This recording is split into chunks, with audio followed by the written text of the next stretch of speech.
This is Polyamory Weekly, tales from the front of responsible non-monogamy from a pansexual, kink-friendly point of view. A warning for our under-18 listeners. This is an adult-oriented podcast about really lascivious things, like communication and honesty in relationships. If you're under 18 and looking for upfront advice and answers to questions about sex, please visit scarletteen.com.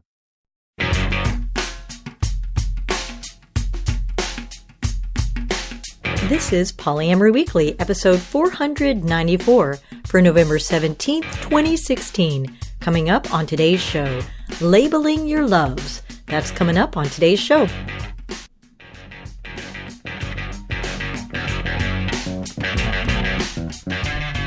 Hello, everyone. I'm your host, Minx. Very glad to be here with you folks this evening, as it is evening as I'm recording this.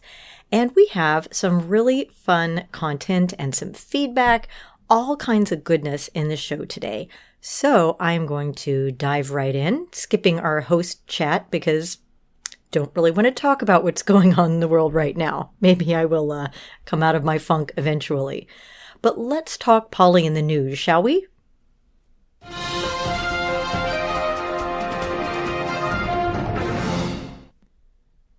Our first article is entitled, "I don't care if you have anal sex with her, but a picnic just seems too intimate." That's the title for the post that Alan wrote for Poly in the News. The actual article came out in Time Out New York and was called Along Came Poly. And apart from the fact that it is very couple-centric, it's actually not the worst article that was ever written about polyamory. They start out by mentioning that the Kinsey Institute did some research and discovered that more than 1 in 5 people are currently or have been involved in an open relationship.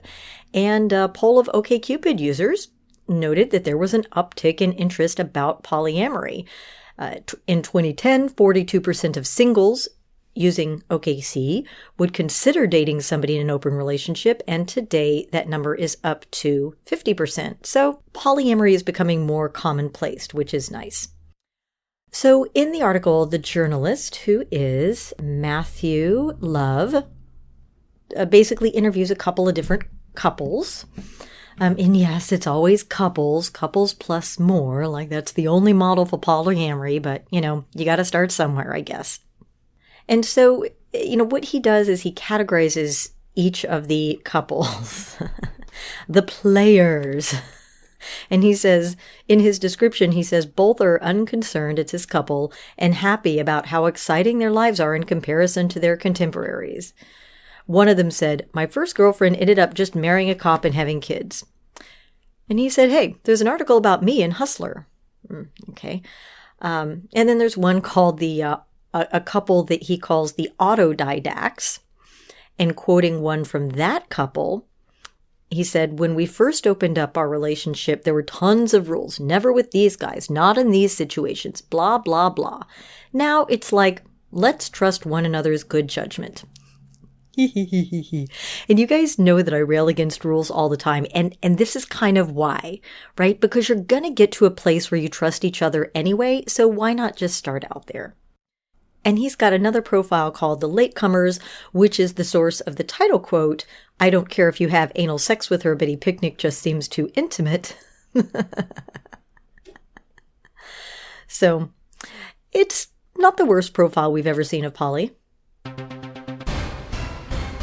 For the next Poly in the News article, Alan contrasts 2 different advice pieces.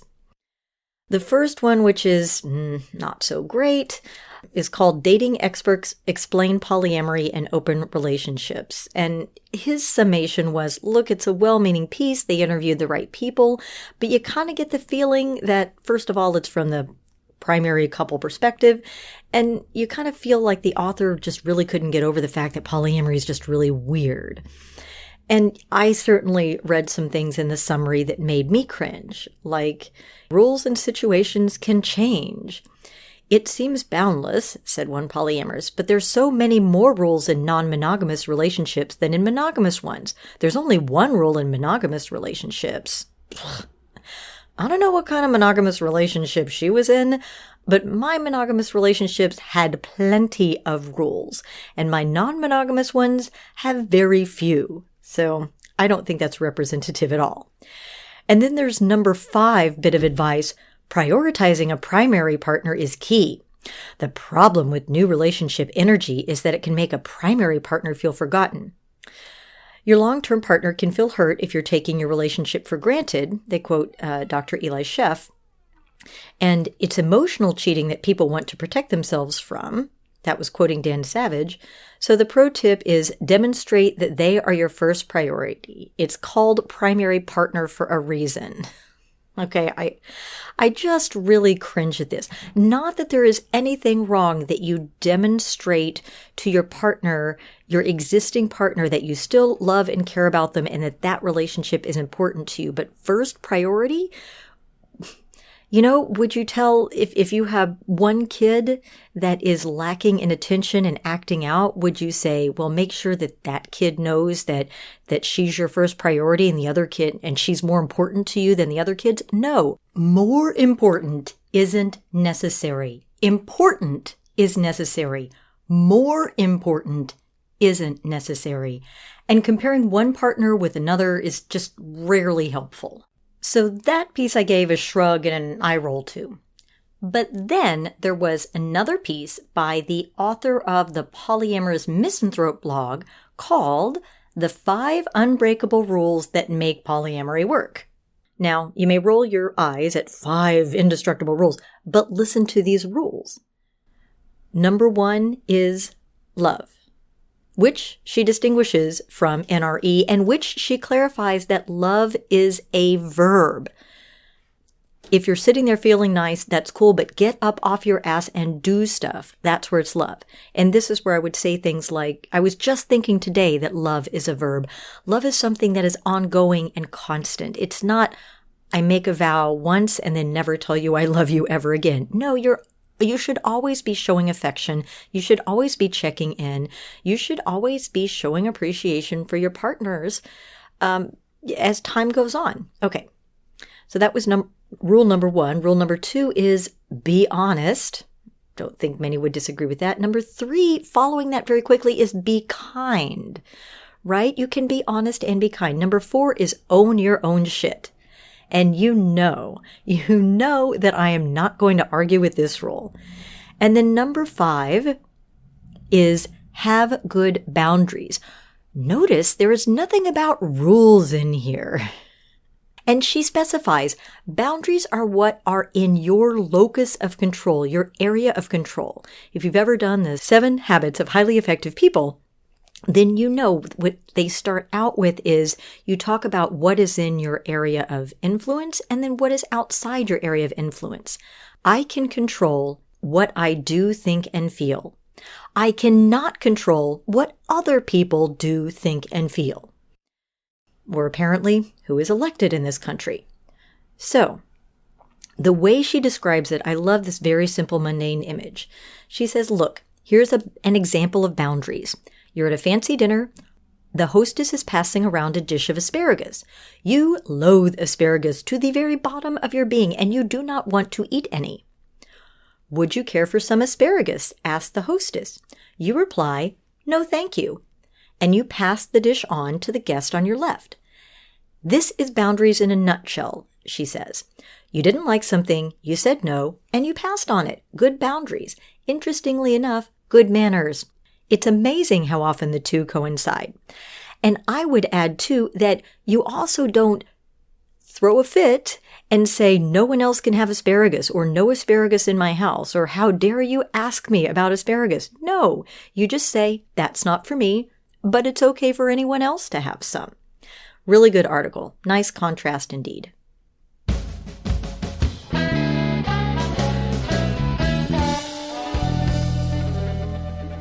Our topic this week is a little bit lighter. Listener Sally wrote in and asked about what terms people use to refer to their partners. She wrote, we have husband and wife as terms for married couple in our society, but we don't have good language for poly partners. We have metamor, of course, for that aspect of poly relationships, but nothing to adequately describe the relationship between the romantic couple.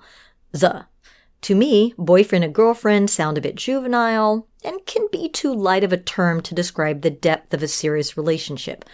Partner can sound like you're in business rather than in love, and significant other sounds clunky and sort of reminds me of referring to your parents as parental units, an attempt at cleverness that falls a bit short.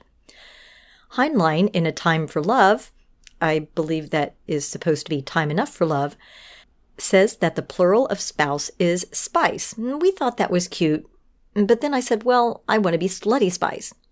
Perhaps that term now carries too many associations with pop culture to be relevant these days. So, how do we change language in our culture to reflect our non-monogamous, non-traditional relationships? And she asked what terminology listeners had come up with, so I put it out to you. I'll post this on the Facebook page, and you folks can answer with whatever terms you like. I will tell you the terms that I like and that I have heard people use to their satisfaction. I like the term partner. I know that it can have a connotation of business, but I think when somebody's asking about, your personal life, it's pretty clear that you're talking about a personal partner. And I find that's a good overall term, but I understand it lacks a bit in passion. And then there's the term lover, which I like, but only when I'm feeling risque. It's not like I'm going to be in the office and talking about my lover. I'm okay with girlfriend. I'm okay with boyfriend. I generally somehow defaulted to calling lusty guy my sweetie. So I just call him my sweetie. It wasn't intentional. It wasn't something that we thought about a lot. I just ended up calling him my sweetie a lot of the time. And, it's weird, but it kind of works. It's kind of cute. But, your sweetie could be your spouse, or your sweetie could be a non-binding partner, speaking of technical, or it could be something else. So it works for me. One that we came up with for a friend of mine back in Chicago was paramour. Para, you may recognize the Latin prefix meaning to the side of, and I kind of like that. Like there's my amour and my metamour and my paramour. I suppose everybody could be your amour, but paramour also has kind of a vague 19th, 18th century sound, so if you're into steampunk, that might work for you. And also, speaking of the Latin root side, how about something like my sidekick? I once met a man who referred to one of his partners as his top kick, as opposed to his mistress or his dom, which I thought was very cute and kind of made you go, huh, side, top kick. Okay, I know what that relationship is. So let me hear it. What are the terms that you use to describe your different partners? Did you choose them? Did they choose them? Have you not settled on one yet? Is there something you made up on your own? Let me know. And to answer Sally's question about how do we change language in our culture, basically we change language by using the term. If the term is needed in the language, then there will be pickup and more people will use it, and eventually it might get into the dictionary.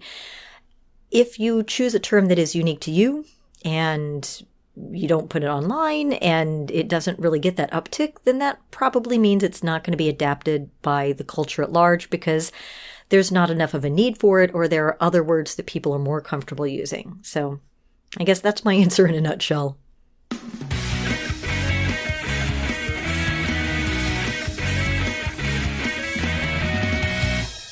So we had some feedback on episode 489 that I did with co-creation on the other woman.